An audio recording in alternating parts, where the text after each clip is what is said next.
হাসিনা সরকারের পতনের পর ভারতের হুঙ্কার, বাংলাদেশে আলু পেঁয়াজ রপ্তানি বন্ধ করে চাপে ফেলবে। বিজেপি নেতা শুভেন্দু অধিকারীর সেই চ্যালেঞ্জ যেন এখন ভারতের কাঁধেই বুমেরাং হয়ে ফিরে এসেছে।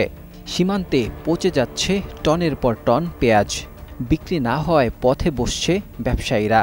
চিকিৎসা ও ভিসা বন্ধ করেও যখন বাংলাদেশ এক চুলও নড়ে না, তখন মোদি সরকারের ক্ষতির খতিয়ান কেবল বাড়তেই থাকে।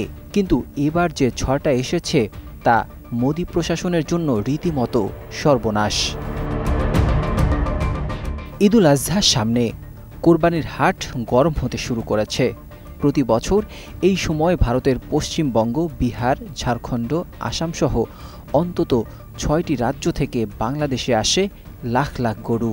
এটি ছিল বহু ভারতীয় খামারির প্রধান আয়ের উৎস। কিন্তু এবার বাংলাদেশ জানিয়ে দিয়েছে, আমাদের পর্যাপ্ত গরু রয়েছে, আমদানি হবে না। প্রাণিসম্পদ মন্ত্রণালয়ের উপদেষ্টা ফরিদা আক্তার স্পষ্টভাবে বলেন, দেশে মজুদ গরু দিয়েই এবার কোরবানির চাহিদা মেটানো সম্ভব।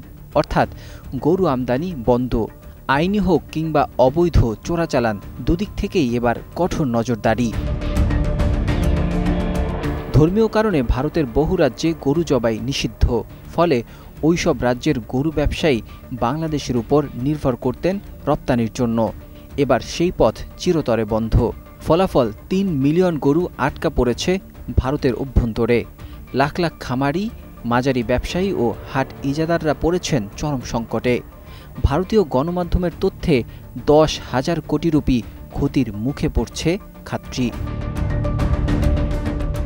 অন্যদিকে বাংলাদেশ শুধু অভ্যন্তরীণ চাহিদা পূরণ করেই থেমে নেই, এবার গরু রপ্তানিতেও এগিয়ে গেছে। মালয়েশিয়া, ওমান ও কিছু আফ্রিকান দেশের সঙ্গে ইতিমধ্যে রপ্তানি চুক্তি হয়েছে।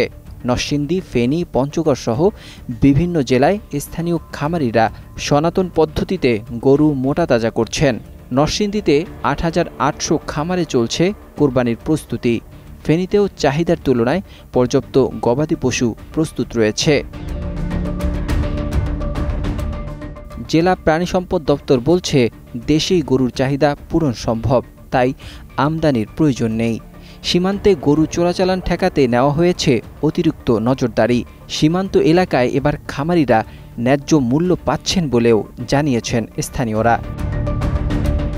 তবে এখনও কিছু সীমান্ত দিয়ে ভারত ও মিয়ানমার থেকে গরু চোরাচালানের প্রবণতা রয়েছে। বিশেষ করে লালমনিরহাট, ঠাকুরগাঁও, কুড়িগ্রাম, কুমিল্লা, কক্সবাজার ও বান্দরবানে সক্রিয় রয়েছে চোরা কারবারি সিন্ডিকেট। সাধারণ ব্যবসায়ীরা ঈদের আগে এসব এলাকায় নজরদারি আরও জোরদারের দাবি জানিয়েছেন।